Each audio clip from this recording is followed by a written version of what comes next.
This podcast is protected under the laws of the United States and other countries. Unauthorized duplication, distribution, or exhibition may result in civil liability, criminal prosecution, and the wrath of the tall man. Boy! Thank you for checking out 90 for Chill, the podcast with Cat Bus Russ. This is, of course, Cat Bus Russ with the Ava Queen Kitty on my lap. And this is where I like to give my context and trigger warnings. And this is a pretty inoffensive episode, I would think. I mean, we do drop a few S-bombs.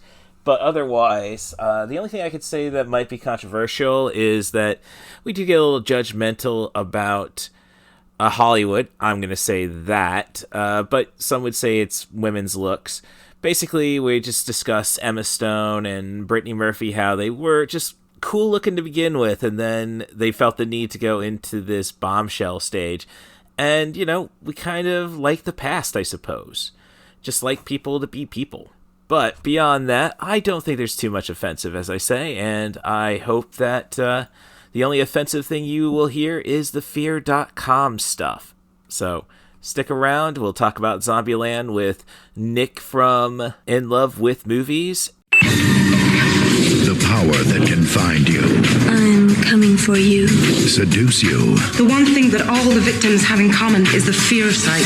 And scare you. Don't you want to play with me? To death.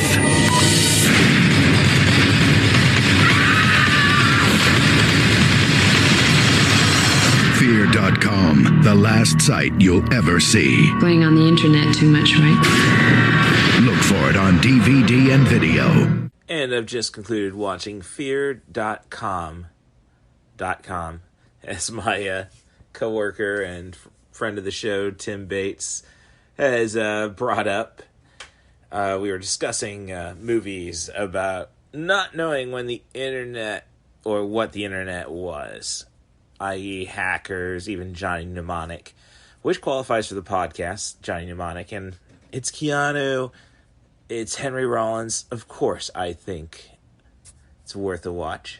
Worth chatting about on the show. But I digress. Fear.com is a feature about basically, it tries to combine your Dark Castle entertainment. I don't believe this was a Dark Castle project. It was through Warner Brothers, though. So there might be a connection. So 13 Ghost type makeup with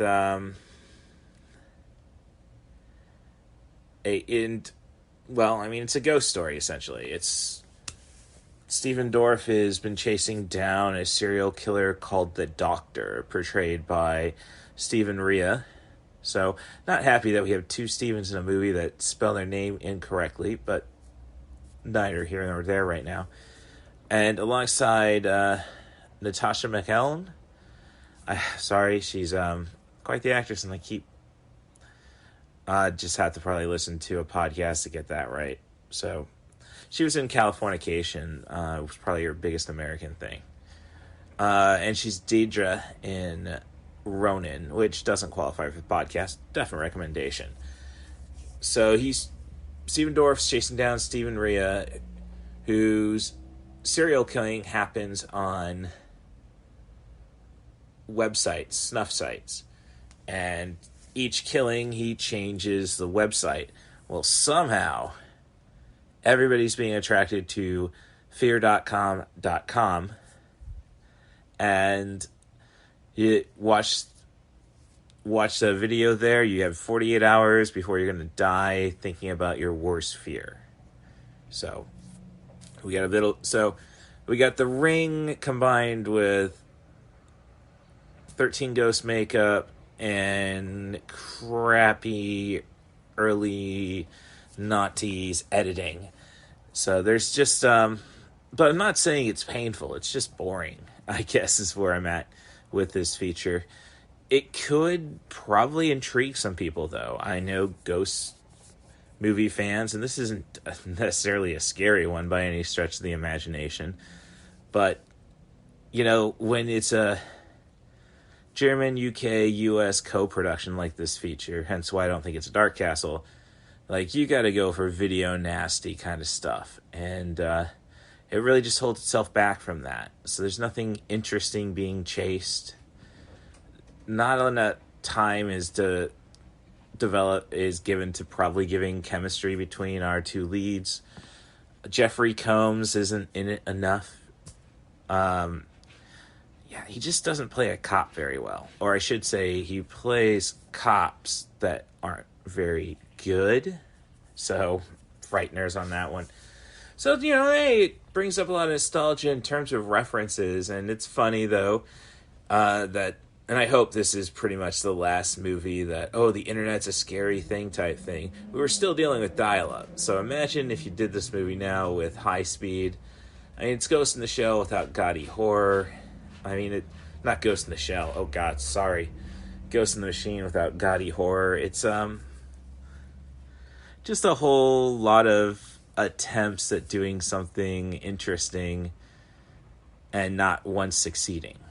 So I'm not afraid to say that maybe I would like to watch this with somebody to get a better opinion upon.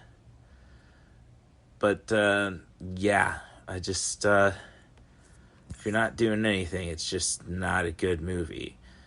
Never mind, how did it become fear.com.com?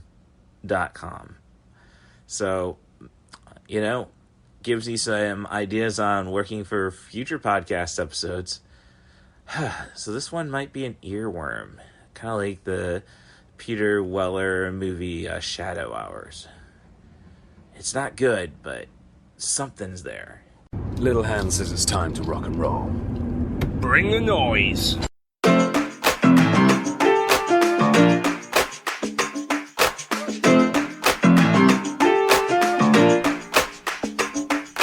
Welcome to 90 for Chill, the podcast with Cat Bus Russ. This is your host, Cat Bus Russ. If you want to get an idea of what could be on the podcast next, you can follow me on Letterboxd. The username there is CM Darth, all one word. That's CM as in Chick Magnet, Cookie Monster. Cool Movies was the original intent, but all my podcast buddies have told me just stick to Cat Bus and abandon the Star Wars reference. Otherwise, if you want to fill your home with my dulcet tones, you can ask your Amazon Echo or Google Nest device to play 90 for Chill, the podcast with Cat Bus Russ, and that should get you here. And this week, my guest is one half of the host of In Love with Movies, and that would be Nick. Danny was off doing her own thing, I suppose. But I met Nick at C2E2 during a networking session, a real kind of rough thing. You can hear about that on my C2E2 episode from a few weeks back. But very cool guy. We just decided to talk about Zombieland this week, a movie that, is like comfort food. I compare it a lot to Ghostbusters, and we figure those parallels out.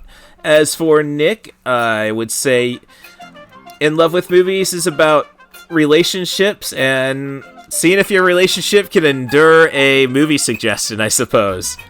It's going to be interesting. I'm supposed to show up on there in May or June, but I'm not exactly in a couple. That's been the way since the pandemic started, or at least lockdown. So that'll be interesting, but as I say, we're shooting for a May, June on that one. They drop a monthly podcast every last Tuesday, so their new episode has dropped today, so go give that a listen to.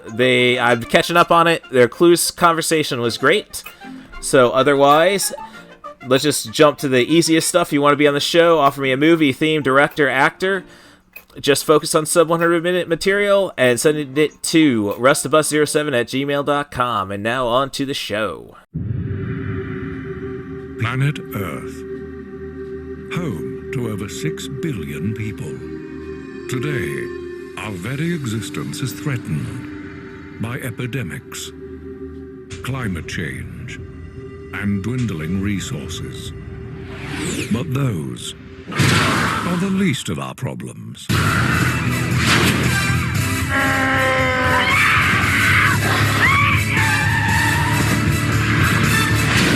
Welcome to Zombieland.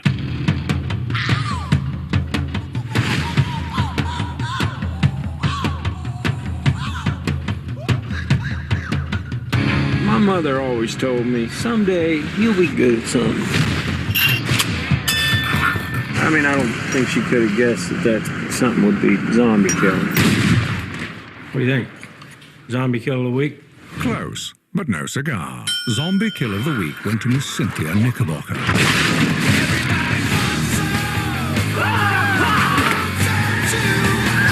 Gotta enjoy the little things.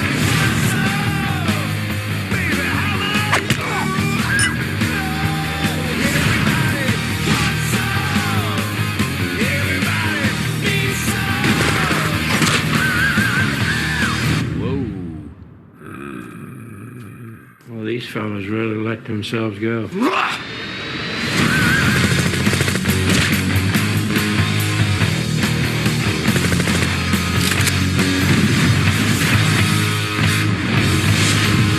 Zombieland. You guys want some Purell? Yes. Yeah.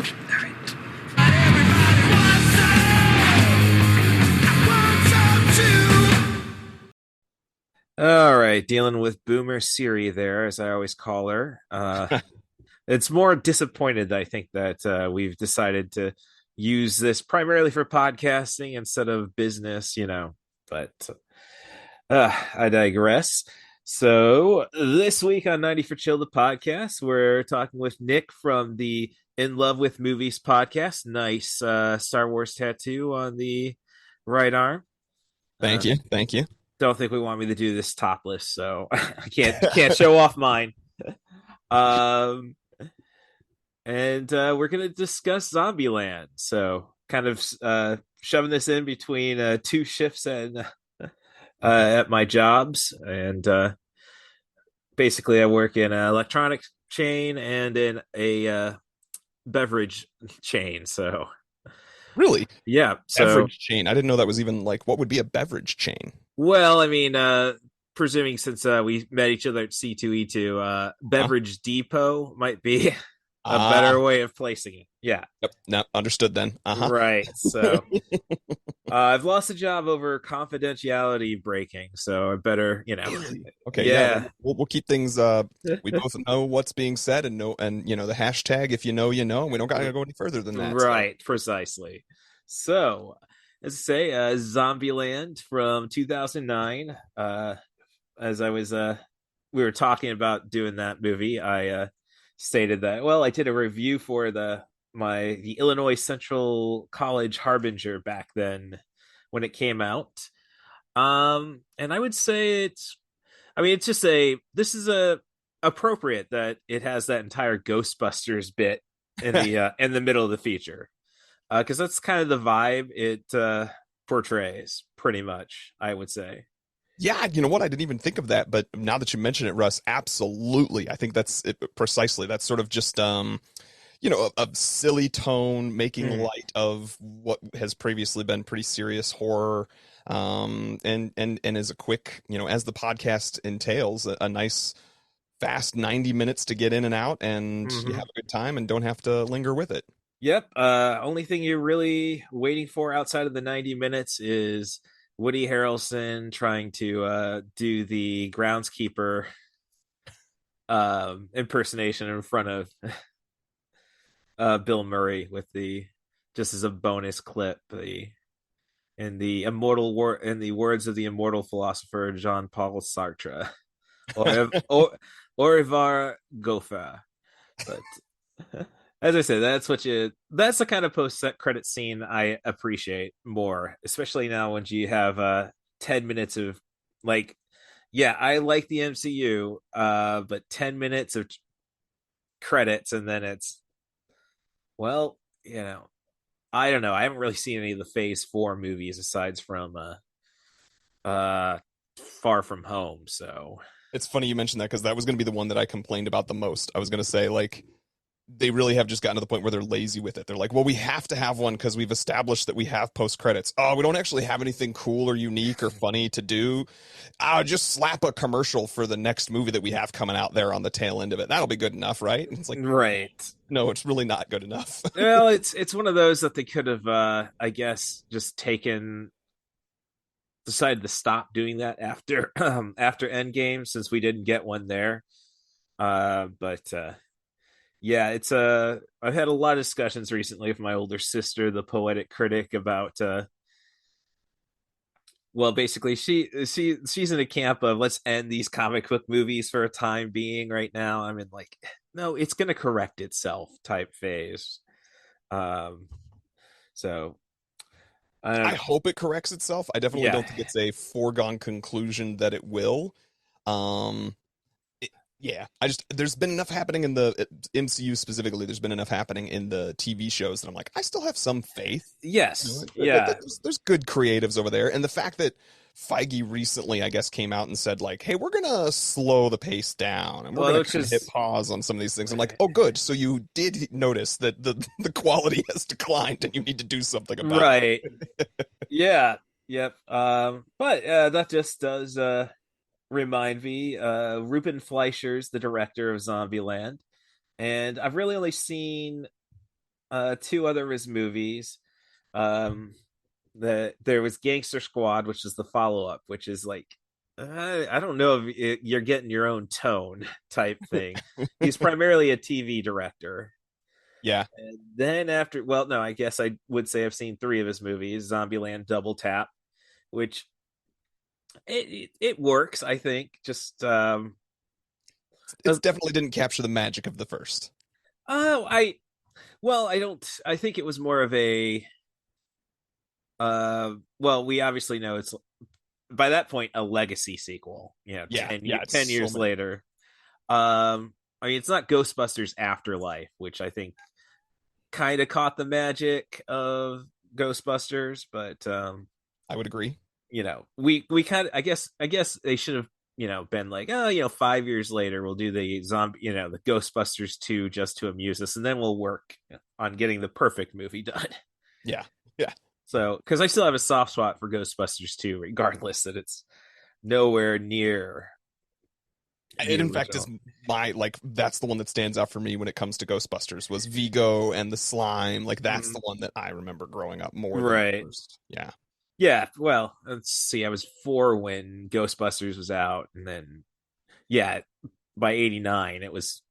I mean, that was just a weird, you know, chock full solid movie releases. Batman, a lot of movies lost, of course. You know, UHF primarily is my big one from that. But Ghostbusters, Little Mermaid, a lot of blockbusters. I think it was a like kind of the Batman kind of started the blockbusters over again.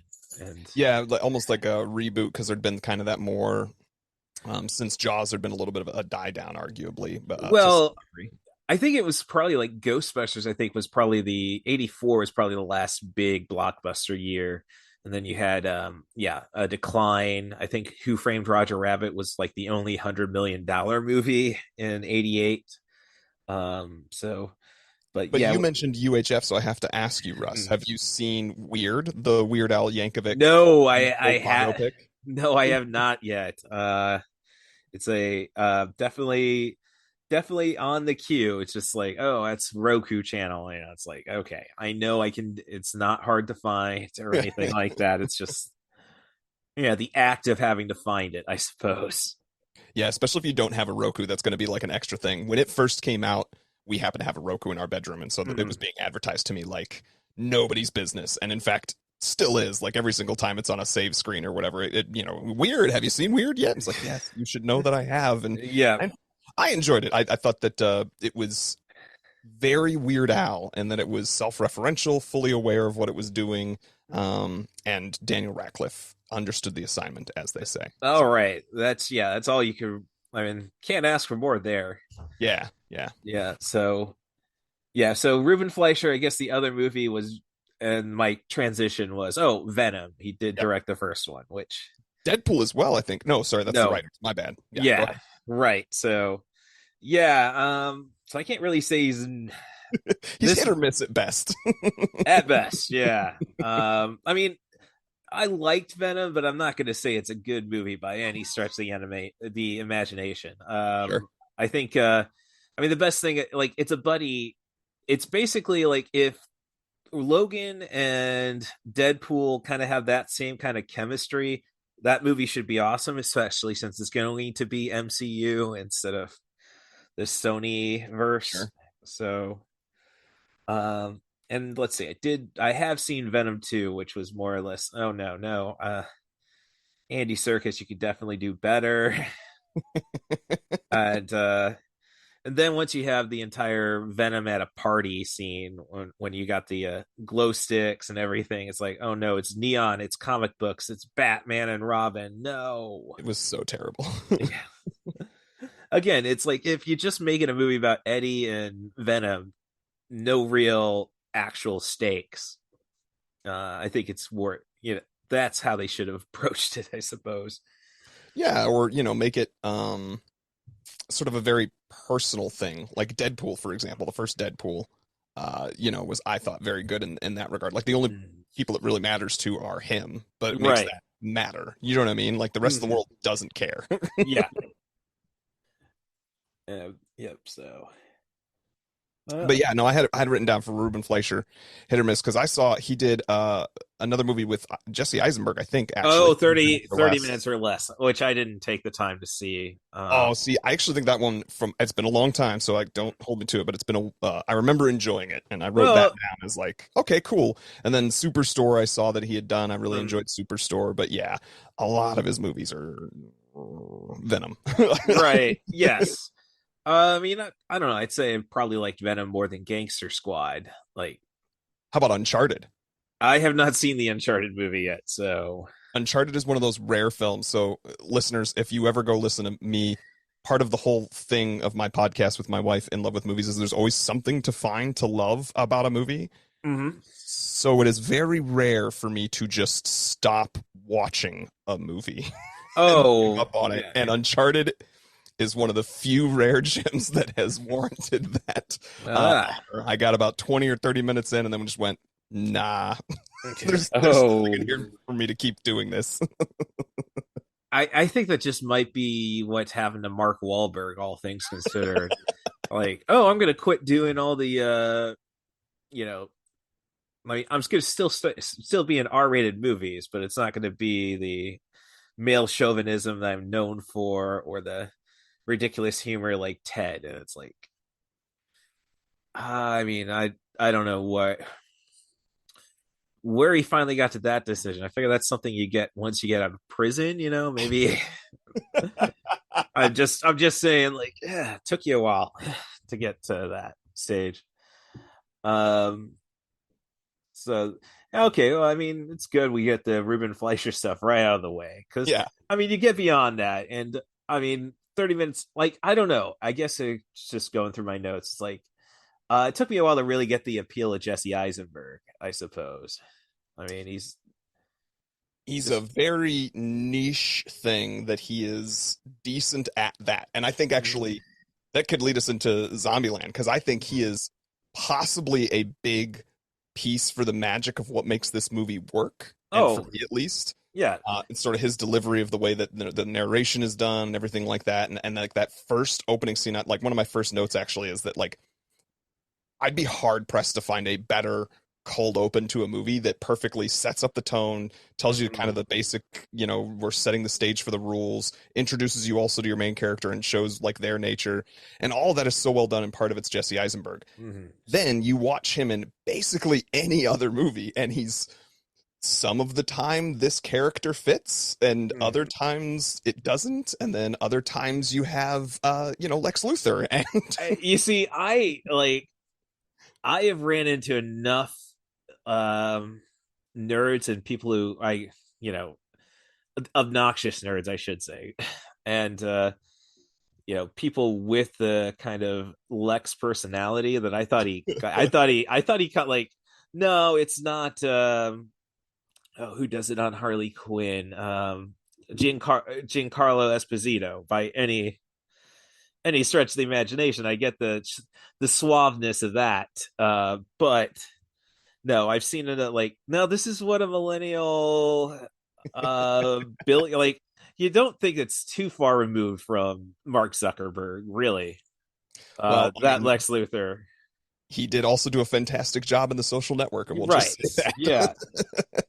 Yeah, it's like, I always, as a website to somebody who went to school for web design originally, it's like, Uh, yeah, I really did not dig Tom and Tom from MySpace and Zuckerberg. It's like you took out all the work I was doing, like had the So, um, but we say all that, and it's kind of like I do kind of want to see the movie from Tallahassee's perspective. That would be interesting. Yeah, Especially like to get the backstory of, you flashback, kind of how you flashback to 406 right. for Jesse Eisenberg's character, which, by the way, I did not realize the last time I watched this, that's Amber Heard. Who, Yes, it is. Yeah, so. Yeah, I picked up on that a while. I was kind of just weird movies like knew she was in, like I could see at Walmart on VHS back in the mid noughties. So Mid noughties, I like that. Yeah. Yeah, but seeing Tallahassee's backstory with that, and then also like growing into where you see him lying about it, that could be very fascinating. But yeah, that's maybe too heartfelt of a story, I think. Right. Oh yeah. No, it's well, and I bring that up because it's kind of like I don't really know if we ever really get much actual growth in our characters in this, which I guess is why I kind of think the second movie works because 10 years down the line, okay, they have to change or they have to adjust to each other finally as the family. This one is so like there's definitely no growth in Abigail Breslin's character. There's no growth in Tallahassee. And the only one I would say would be Emma Stone's Wichita, just because she's got the entire trust barrier to break. Yeah, and I would say to some degree that's a little bit of growth on Jesse Eisenberg's character. Like it's kind of the whole found family idea. Oh, no, the narrative's there. Yeah. Yeah, but I agree with you. Like as you're sitting here talking about, like, yeah, they're the same people by the end of it for sure. Well, and again, that like I bring it back to Ghostbusters. It's like no, nobody. Yeah, especially Ghostbusters 2. Yeah, Venkman was not going to. He wasn't going to change. Yeah. Change. So, and I don't know. Perhaps that's why it took so long to get Ghostbuster sequels, is because Bill Murray just doesn't like playing the same character over and over again. From what I've gathered. That's a good point, because it's always every character he's ever been is like there's always Bill Murray isms, but at the same time they're not like Jesse Eisenberg, for example. They're not like basically just the same character over and over. Yeah. Again. Oh, and another good Eisenberg, and I know it's like almost considered hot take. It was Cafe Society, which was Woody Allen, which you could definitely see a Jesse Eisenberg play the Woody Allen neurotic character, right? Yeah, for sure. Yeah. So I have not.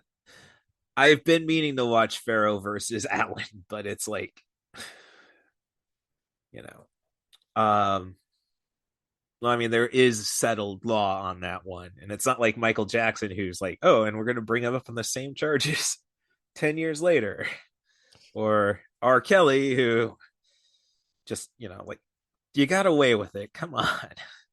Right. Yeah. I mean, he hasn't gotten away with it, thankfully, anymore. So right. But I did have the conversation at one of my jobs. It's like, all right, yeah, we've canceled all of R. Kelly's songs, but was it? Are we going to do that too? I Believe I Can Fly. Right. Like it's just one of those. So there's let's see, Tallahassee Protect. So this does this movie does have a lot of questions. What's happened in the rest of the world? Like, I didn't even think about that, because they do very much center it around the United States, and kind of like from the opening frame all the way through at the end, he says something about America. So yeah, that's a good question. It's like as they say, it's a tainted burger from a gas station. So unless somebody is on a plane, I don't see that. It's kind of like 28 weeks later, it's like, oh, they kept it on the they kept it in Britain, and then at the end of that you see, oh, now it's gotten over to the mainland.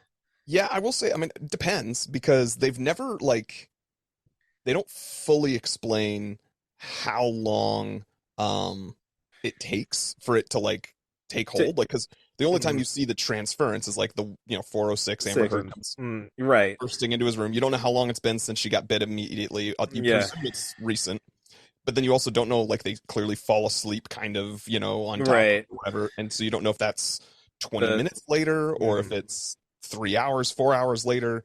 So I would say, like, it definitely, you could get it and then be on a plane. I remember when this movie came out, like, being excited for it, hearing lots of chatter about it. It was still relatively early in the sort of, everybody talks about things this much on the internet, not just the, like, really, really uber nerds talk about it on the internet. It was like, now everyone does.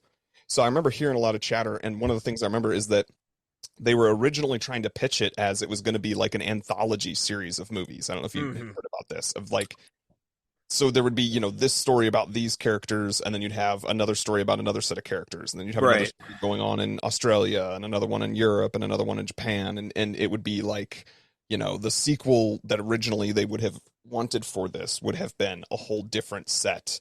And actually, that's where, as I understand it, a lot of the sort of zombie kill of the week stuff came from. Okay, yeah, that makes a lot of sense there. And the choice for a narrator was like, it was originally going to be just one generic narrator that was kind of, telling this person's story, and would occasionally pop in with things like zombie kill of the week, which would add to the credibility of it, because, like, how the hell does Jesse Eisenberg's character know about some other random person? Right. So won zombie kill of the week. And it's like, but how do you know that? Well, an omnipotent narrator would have. Right. So, like, Stephen Fry is the narrator of The Hitchhiker's Guide, or Patrick Stewart, like in Ted. Like, yes, you would have something like that. Yeah. And not actually being a character. And I don't know when or why they decided that they needed the narrator to be an actual character, but like, funny enough, some of the humor of this movie is that, like, him knowing things that he shouldn't. Right. Yeah, but like I said, like, I think Jesse Eisenberg kind of being the neurotic character who's delivering these lines and is also the sort of protagonist you're following, I think that's part of the magic of this movie, which is so funny to me to think that, like, oh man, because I would have loved to see a world where Zombieland was an actual thing that, had a series of movies with different characters, but I don't know that it would have ever worked. Well, I mean, it's kind of ironic, or I think, ironic in a sense that you bring all the anthology stuff up. This is essentially like I'd say, for me, it seems like this is the end of the running zombie feature. Oh, like, I can't think of anything after 2009. Like, Romero had just done Diary of the Dead, which, he really makes a point in the feature with some of the lines. Like, no, you can't go fast. You're decaying. Or, and then same year was the Zombie Diaries, a British movie, playing on again, another shot. Like, there was a lot of controversy, like who got to it first, Romero or, like, Simon Pegg does the narration for scenes in Diary. So I think, interesting. Yeah. So the outbreak occurs, and they're not runners, obviously. And then after, 2010, I think, is when The Walking Dead started. I have to look that up, but I was just looking. World War Z did start. World War Z came out in 2013, so I might have to say that's the one last. But it wasn't a well-received movie. It wasn't a terribly good movie, so I would still give you this was the last one that succeeded at it, and may have, Oh, I haven't seen World War Z because I'm not a fan of the runners myself.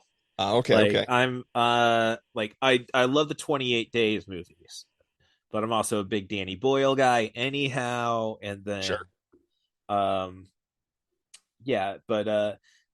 I think I can't really remember the reception. I think it's looked better upon now, World War Z, but it was just not what the book was. I mean, I've heard enough interviews of Max Brooks to know that.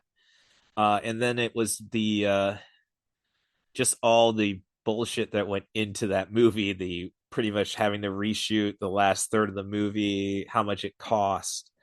It's like, I think all of those stories kind of overshadowed the movie. So if it wasn't a perfect movie, which everybody will agree on that, it wasn't going to overcome it. It's not like Titanic where, oh gosh, this is Waterworld all over again. And then Well, I mean, there's no story in Titanic, but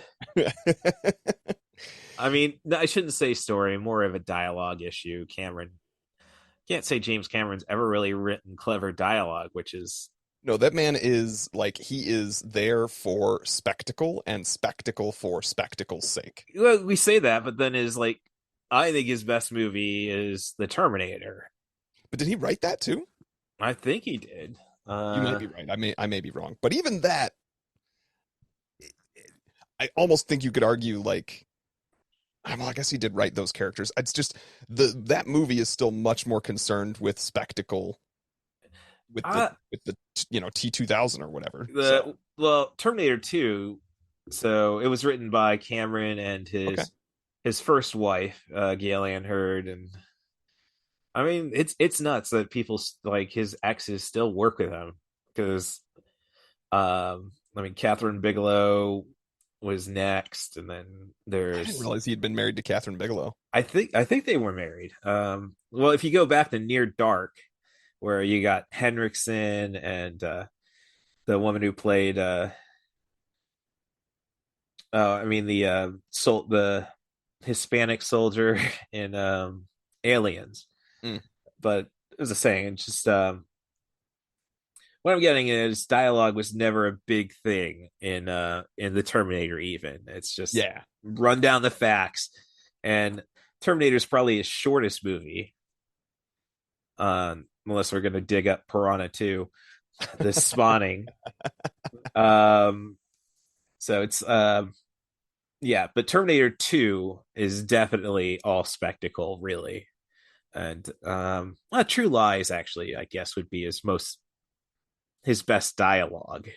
Yeah, I would agree with that. Yeah. And even that is kind of a lot of it's pretty oh, you're writing one-liners, ham-fisted, like yeah, it's an action movie. It's the last 80s action movie. It's what the last action hero should have been.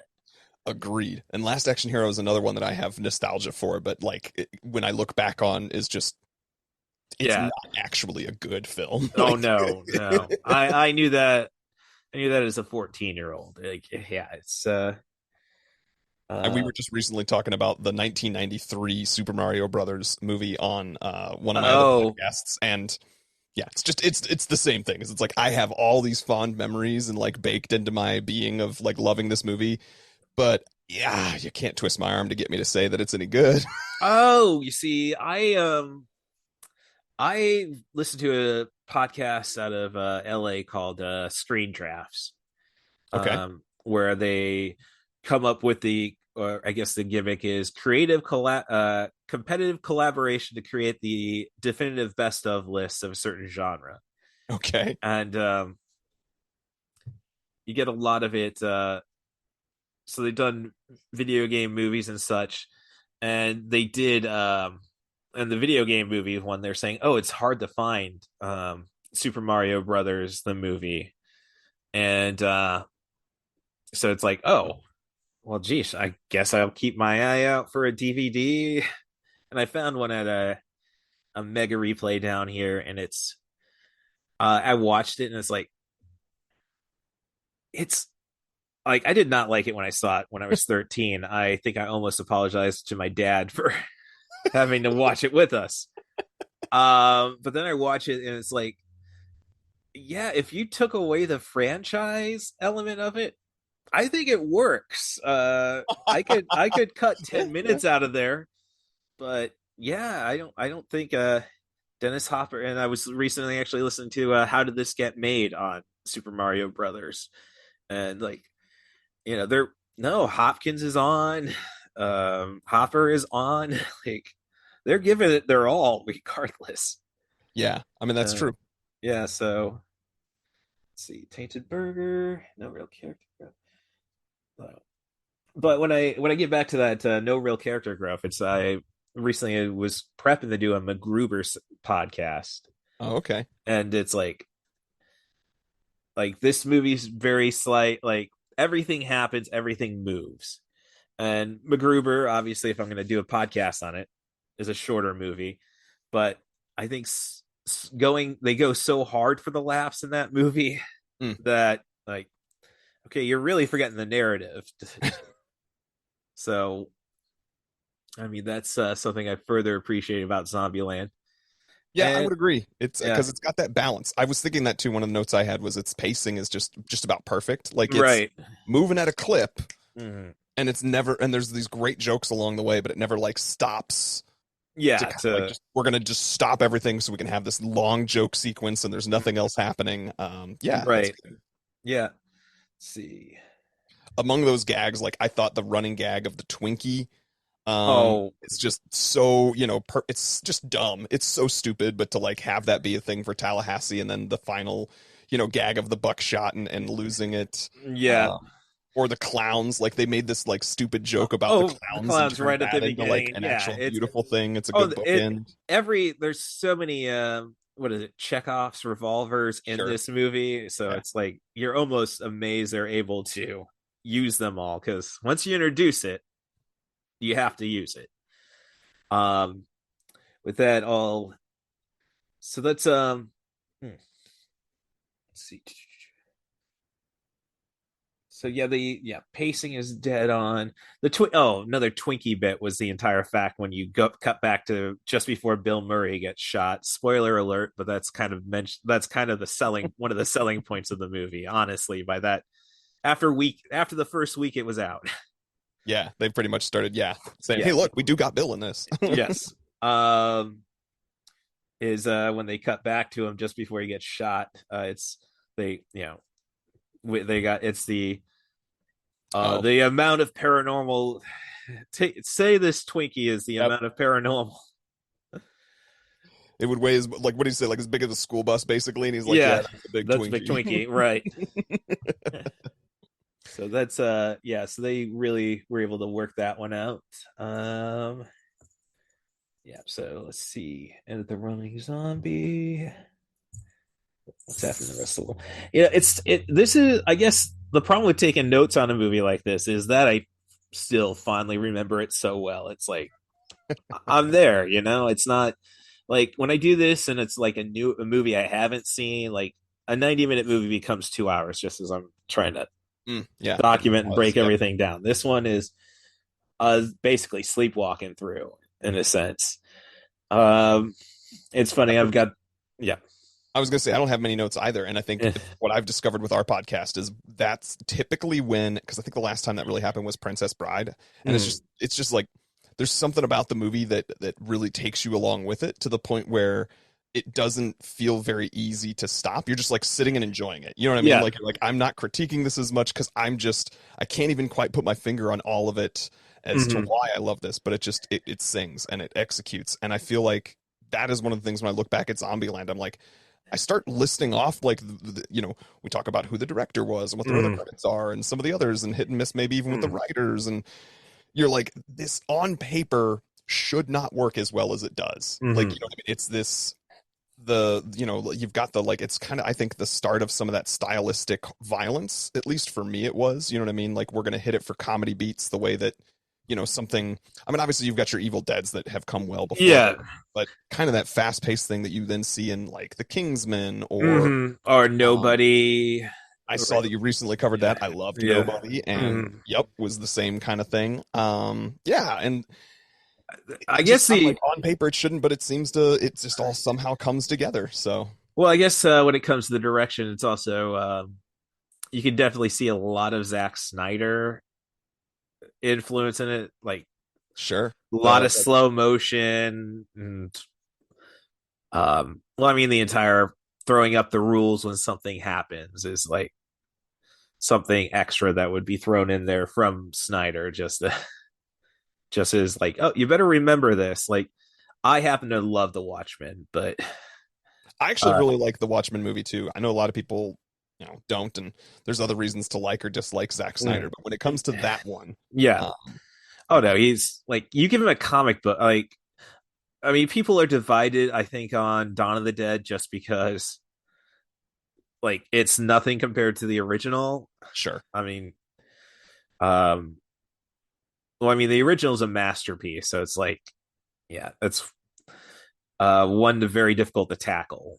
I mean, and again, I'm not a running zombie fan, but Um, it leaves you a lot more hopeless. So I guess that's kind of the charm of Zombieland. And I guess that's another thing that works out in Zombieland too, is at least they evolve the zombies to a bit like, oh, they've, I think there's like the T-800s, the Homers. The second like, one, yeah. Yeah. So, um, yeah, again, it's as you said, if it would have worked out like the anthology as it was intended, and I think there was a series. I was going to say, did you ever watch? No, I didn't. I think it was one of the first ever Amazon originals. Okay. And I'm trying to remember what year it came out, but I remember same thing happened when they started buzzing about the TV show. There was stories that because they weren't going to be able to get the same actors, that they were going to have it be an anthology. And I guess somewhere along the line, they decided they wouldn't be able to get anyone to watch it. But in retrospect, I look back, I'm like, they should have at least tried because they couldn't get anyone to watch it. These other actors play the same 3-4 characters. And, it just didn't, not only obviously did no one could execute Tallahassee the way that, does, but on top of that, it just didn't feel like it was written as the same character. And it's like, you would have been better off to just take some of these ideas and make new characters that you're following. But okay. So I don't know, Zombieland the series, unless I've like clicked on just one episode, like I see 30 minutes and I see the word TV movie. This is on IMDb. So okay. Of course Amazon owns IMDb, so they might be trying to bury this further. Gosh, I didn't know that either. Oh yeah. Yeah, there's nothing pure in this world anymore. And that's but now I do see the big ad. I do see the big ad for Dead Ringers, though, on the Amazon Prime series. I think based on the Cronenberg movie, except instead of Jeremy Irons, you're getting Rachel Weisz, which could really work. But I haven't seen. That's one of the Cronenberg blind spots. Is Dead Ringers. I've never been too big into Cronenberg, so it's not been. It took me a while to really get into him, though. Like, in high school, the big movie there was Crash, the one about people getting off in car accidents. So there's a lot of I don't know, maybe it was The Dead Zone, which isn't a very Cronenberg movie that finally got me around. Or I think I've just always got a lot of like body horror that I'm just not always into as much. Right. Oh yeah, no. I think and then I say that and it's like it probably took me a while before I got to the body horror stuff, honestly. Like Eastern Promises, History of Violence. Like there's a little bit but definitely not what Gorehounds were looking for. Yeah. So. Yeah. No, once I saw Reanimator, I guess that's when I kind of dropped my guard towards body horror in general. Let's see. I feel like I used to have more of a handle on it when I was younger, and almost to a point of like just there were so many quality movies that I knew had it.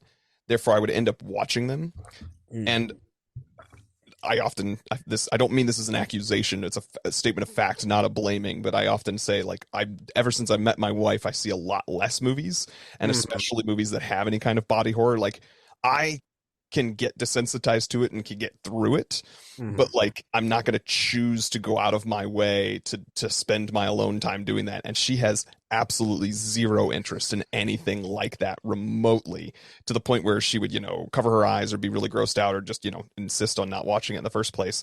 So I end up being like, well, since I've seen less of them and less and less and less of them for the last 8+ years,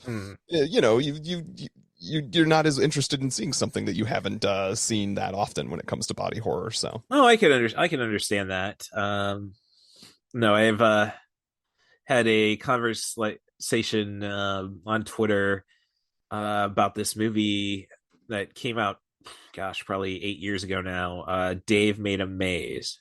I have not seen it. It was on Hulu forever, and now it's not. But one of the wrestling podcasts I listened to had one of the guys who starred in the movie. Okay. And it's like, oh, I'm going to get around to watching it. But then my ex-girlfriend, it was like, I'm not really like, she's not she was. I showed her Army of Darkness. I didn't show her the Evil Dead 2, and it's not really your thing. It's like, and so I'm saying, oh, heard great things about it. And it's like, how, and that guy responded to me, how can you say this? You haven't seen it. Well, I mean, because it was a time where I was living with a girl who, that wasn't her thing. I mean, I couldn't even get her into Army of Darkness, and she said, "You get back with her just so you can break up with her again." Was his response. Like, so that's but yeah, it like that's like when you. I guess I stop and I think like, especially after seeing John Wick 4. Which I know I shouldn't have done it. Like, well, there's debate. Should I have done that on the podcast? Like, the first movie was a solid 100 minutes 100 minutes including credits. So it's like, yeah, it definitely qualifies for this. And then it's like, if you do something as awesome as John Wick, I'm gonna give you another 30 minutes for your next movie and another 30 on that. And like, this is just where it goes. But it made me think of like actors I'd love to see in it. And then I think about Zombieland. It's like Bruce Campbell, this would be, oh, well, I guess that'd probably be a crossover movie, or as in an effect that like, oh, you don't want to see Bruce Campbell, you want to see Ash Williams. It's like, no, I want to see Bruce Campbell, but yeah, I'm with you. I mean, have Bruce Campbell can play 8 different people in the 4 different Spider-Man movies. Why the hell can't he play just somebody in this? Have it be have him be somebody who's getting like and do really obtuse fun with it. Like, have it be Ash Williams from North Carolina type of bullshit. You know what I mean? Yeah. He won the zombie kill of the week, and you see him chainsawing someone somehow. Right. Or shit, even better, have him play himself just like Bill Murray and be like, Bruce Campbell gets the zombie kill of the week. You couldn't necessarily do that because he had his movie I Am Bruce. So, which has its charms. It's definitely, I mean, he directed it. It's basically some kids awoken an ancient Chinese god of tofu, and out for vengeance. And then one of the kids from that group, well, I'll call on Bruce Campbell to go and solve this, like believing that Bruce Campbell can do everything because you gotcha. They'd seen movies or whatever. Sure. Right. So, yeah, that's a little too inside baseball there. Now, when I think about though, like the soundtrack of this feature kind of makes it like, it's a film of its time kind of vibe. Yeah, like I think that's just more of an observation of the danger of having a song score that's all contemporary stuff. Like if you don't like that period of music, and no, they pick bangers, like, but like if this was made in 2002, like I no, I'm not going to stand for all the new metal that would have probably been in the soundtrack instead of the Black Keys and the Racketeers. Yeah, they had a lot of stuff of the time, and I remember thinking, like, because even For Whom the Bell Tolls is kind of, I mean, obviously it's older. It's a timeless one by this point. It was, I can't remember, and now I'm not going to remember the name of the song, but the scene when 406 comes into his apartment, and there was a song happening in the background, I was like, oh, this is very 2009. Like, yes, yeah. I only bring that up because when you go and look at the movie Ghostbusters, where it's basically, if it wasn't on the, made for the movie, right, it wasn't on the soundtrack, right. So that's just an observation. Like, you got to really kind of be timeless with it, like Tarantino and all his movies. Like, I feel like the 2000s was full of this. We're going to put music into stuff. And it, like, funny enough, I think started to some degree with things like Scrubs was putting really good indie stuff on. And then like CW TV shows realized, ooh, we can pull people's heartstrings for this scene that we are doing for our characters.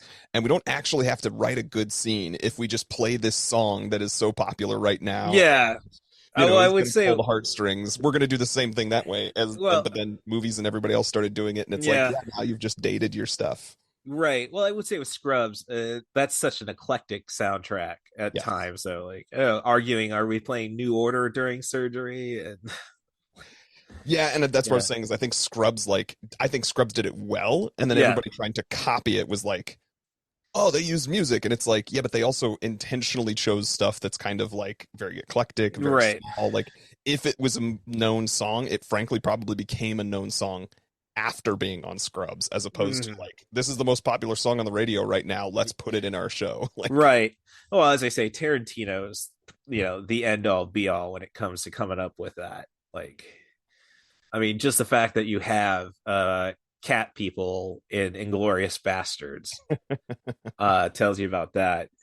Um, and he's kind of stepped away from it because it was definitely something you couldn't really do with Once Upon a Time in Hollywood, and when you got the Ennio Morricone soundtrack for The Hateful Eight, you don't need anything else. right. Yeah. So no, I've just got a couple little observations. Like this is just something I don't think it's like a bugging thing of mine, except like I don't know. I always found Emma Stone to be cuter in these, which again, saying, "Oh, I'm judging her by her looks." Like, well, she looked more like an every girl person, and then you know, I think it was Gangster Squad is when she got real trying to do the Hollywood thing. yeah, and it's like and I guess I could say the same thing about Brittany Murphy. Like Ah. you look at her in Clueless and Girl Interrupted, it's like, oh yeah, very seems real. And then um never mind, we're not going to talk about Aloha Emma Stone. Have not seen that one because I just have heard everything that you implied in the tone of your voice just now. So. Yeah, well, I don't know. I've met enough second or third generation Asians who are like, yeah, I know, like at back in my wrestling career, I had a great feud with the Asian sensation Brett Kakia, and it's like, gosh, I really got to like, I'm not saying you're not of Japanese heritage. I just know your name is Wilson. Your real name is Wilson, Brett Wilson. It's like, but so I don't really fault Cameron Crowe for that casting. It's just I don't know. That was before I could even get into Bradley Cooper. Not to say that I can really get into Bradley Cooper anyhow now. Like, not I can't. I've never gotten around to American Sniper. I'm just not. Yeah, I saw it. I don't know. I mean, yeah, he pulled some stuff in there, but I think the best to me peak Bradley Cooper is probably Silver Linings Playbook. But I mean, I've been enjoying him since Limitless and the A-Team movie. No, the A-Team. Yeah, he's great as Face. Yeah, and that's what I was gonna say, like, and like almost when you say he's great as Face, like obviously that's the character in that, but also he's great as Face. Like, yes. Oh no, the only like honestly, A-Team that really deserves a reassessment because I think the only weak thing is Rampage Jackson is BA because I mean I'm a sucker for Charlton Copido or sure, yeah, and then Liam Neeson can't go wrong yeah, with Liam Neeson. Yeah, can't do that, and so it's like yeah, it's and Patrick Wilson's good in it. I mean, Jessica Biel's never really impressed me, but that's yeah. She speaking of just kind of being Face, she's there. You know what I mean? Yeah, like, yeah. So my wife would always like she hates on Jessica Biel. Oh, there's no reason to hate on her.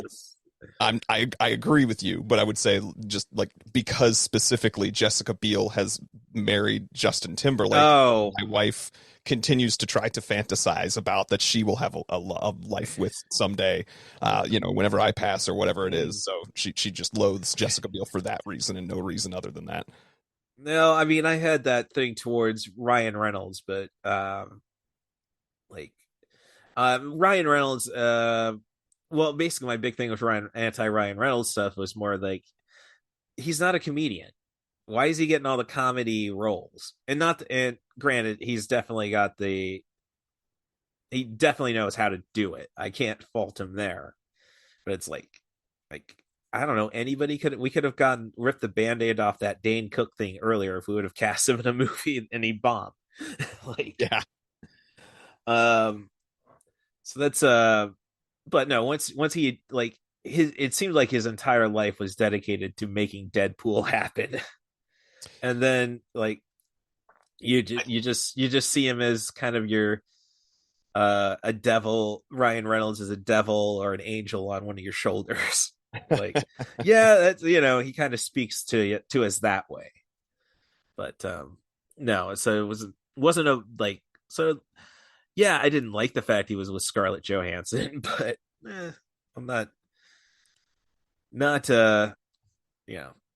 See, I'm more of a Keira Knightley guy anyhow. So I've had a thing for ScarJo since like Eight-Legged Freaks. I thought she was, I had like a crush on her way back then, and then Perfect Score, and and that's before I think she did Lost in Translation. So Lost in Translation is when she blew up. Yeah. I mean, I'm a big fan of Ghost World, but as the geeky guy, like, no, I definitely related more to Thora Birch. So yeah, I will say, yeah, I think the only reason I don't hold that against Ryan Reynolds is like he's a beautiful enough man that like if I were to ever have a chance with ScarJo, yeah, and it had to include him, I'd be like, okay. Oh well, yeah. Oh yeah, no, I get enough Kinsey questions myself. It's like, well, so yeah. Only other thing that really came to mind was the entire Native American store bashing. I don't really know like what to make sense of that. It's like, are we like, is it insulting to the Native Americans or is it empowering to the Native Americans? Because that's just a bunch of white people shit. I didn't even think about that. Yeah,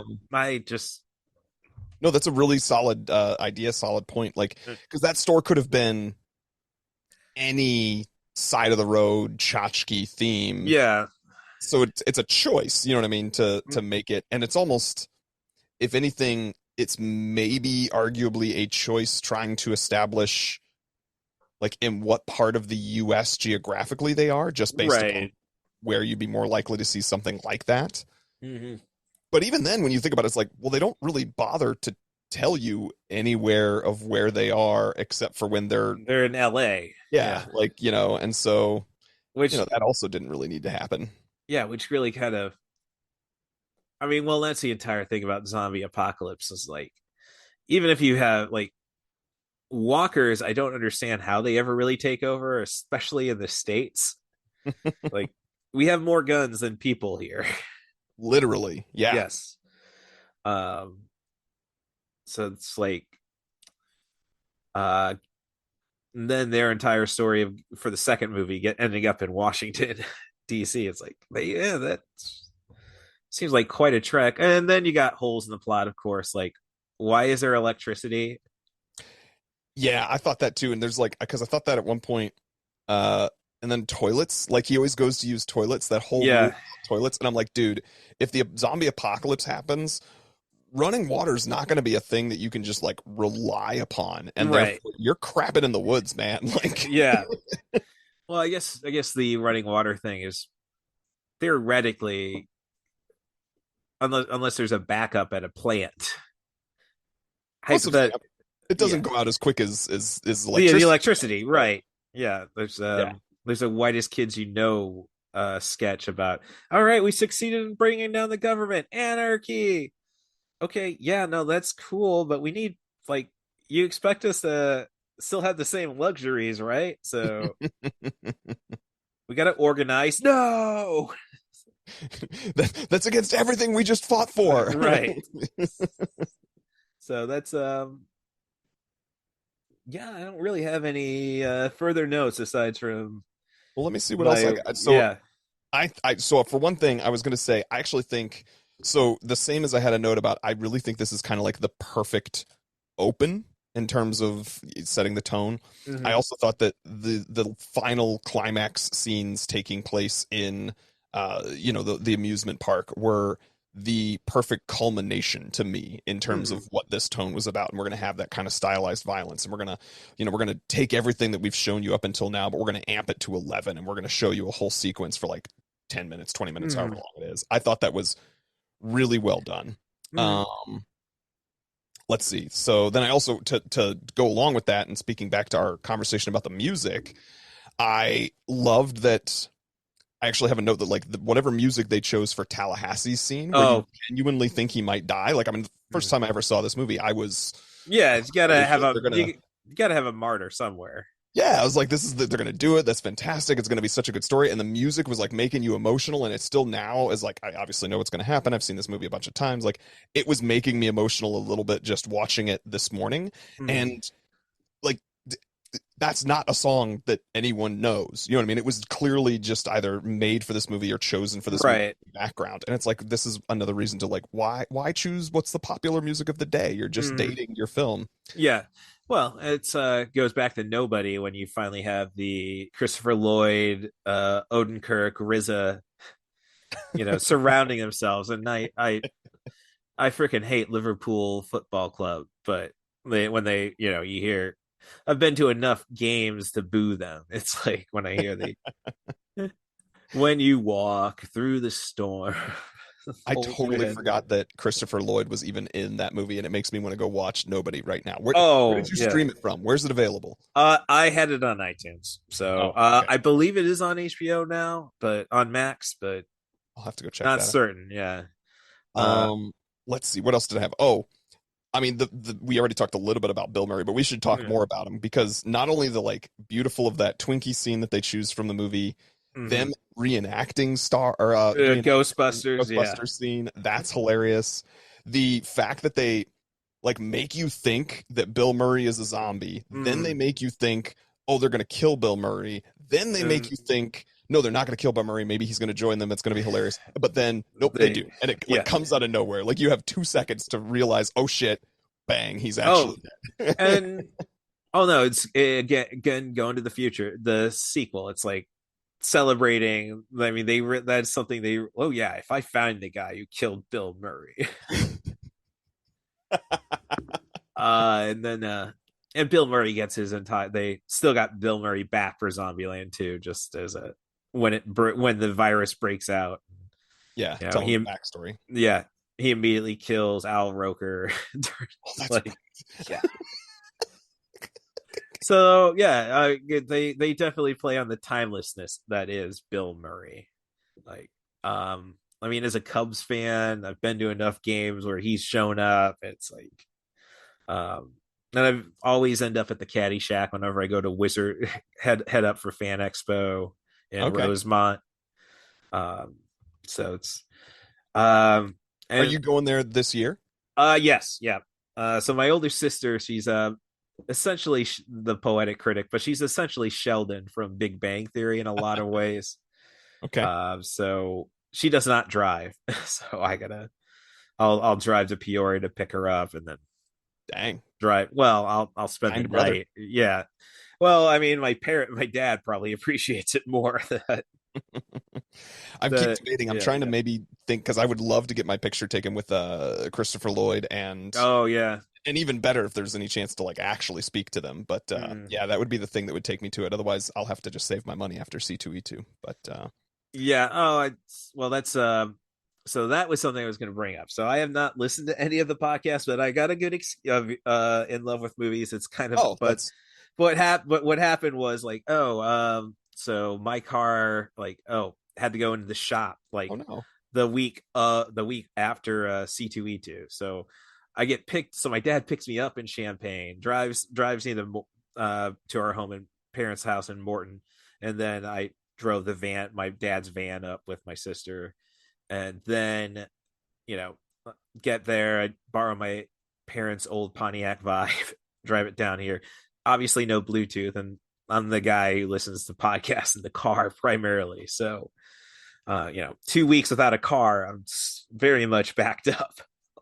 I totally understand that. It happens to me every time we go on vacation. I'll have like way too many hours of podcasts to continue to listen to, and that's just because that when I typically am listening to podcasts is like when I'm doing crap around the house, you know what I mean, right, laundry and stuff like that. So if you go a week or two without doing laundry, you have no reason to have listened to a podcast. Yep. No qualms taken about that, Russ. None whatsoever. I appreciate you having me on here and getting to talk movies with you regardless. So yeah. All right. Well, yeah. Well, I do have to get prep for dealing with playing. Is that an alcoholic or is that just a that's the kind of stuff that like, oh, you said this, people will figure out you work here. Nope. Just a place that serves beverages. Yes. Of all kinds. Yes.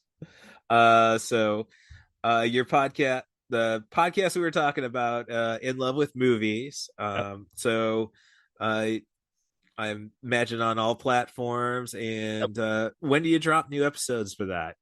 That's a great question. That's a monthly podcast. So we have new episodes we scheduled so that it's whatever the last Tuesday of a given month is. Okay. So our next one comes out this next week. I don't know when yours drops, Russ. I drop this on Tuesday, so it'll be... Well, listeners, then, if you happen to be hearing this on Tuesday, April 25th, then it's the same day. Go find In Love with Movies. We will have a brand new episode. I'm actually very excited for our next guests. They are a fellow podcasters. They have something called Comic Book Couples Counseling. And I haven't gotten around. I mean, I have a lot of following and such, and that definitely sounds good for your, the premise of your podcast, which is, you and the missus. Yep. All about love and movies. We talk about the nature of love and romance, and we talk about how movies made us who we are and our definitions of love. So, yeah. So, yeah, when we get around to Train Spotting, it'll be an interesting one. Because it is not a love story by any stretch of the imagination. Just, that's all right. A lot of times the first half and the second half don't come along. So the first half we'll talk about you and your history with wherever you're at in romance. And we'll share what you feel comfortable sharing and what your philosophies on it are. And then we'll talk about why Trainspotting is such a fun and important movie to making who you are. And that's Yep. That's no, movies are just like, I don't know, Clerks, Trainspotting. It's like, dang, the only thing I haven't seen is necrophilia. Otherwise, I've seen about it all. So, right. Otherwise, of course, you can listen to 90 for Chill, the podcast with Cat Bus Russ. I'm trying to get away from paying Podbean. Gotcha. At some point. So, trying to get the second feed going. Follow me on Twitter at Cat Bus Russ. The Twitter handle for In Love with Movies is the letter N. Love with Movies, all spelled out. Just In Love with Movies, but no I. Right. So otherwise, rate and subscribe on your favorite podcast apps, preferably 5-star reviews. Be as honest as you want in the text. I don't think Chat GPT has gotten there yet. Next thing you know, you're going to have 5-star reviews with asterisks because a robot has figured out, that was kind of a sarcastic, otherwise talk trash about my show on Twitter at Cat Bus Russ. Like, it's better than dealing with right-wing nuts. And as always, I thank Stacia Harden for keeping an eye on my ass. And everybody else she touched in her life, and I hope she's smothering the hell out of my late cat Skimble Shanks. I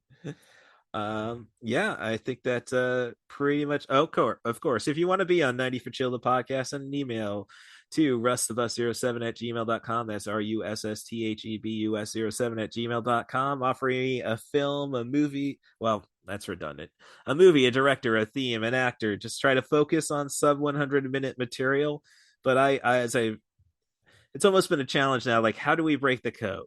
Like, I wanted one of my recurring guests, Andrew Teedy, who I finally met for the first time in real life, working at my beverage job. He wanted to do Ghostbusters. Like, And technically, that's only 45 minutes. It's 45 seconds too long. Took the time one night to. We can talk about Meatballs and Caddyshack, and if we happen to talk about Ghostbusters, what can we do? So yeah, so I can make anything work, except Milos Schwarman because I just haven't figured out. He doesn't do anything short. There's no like Tarantino. At least Reservoir Dogs is bang bang. So, all right. Well, thanks for coming on the show, fitting in this window, and can't wait to talk to you again about something. Sounds good, Russ. I really appreciate being on. All right. Thank you. Take care. Can I hear a wahoo?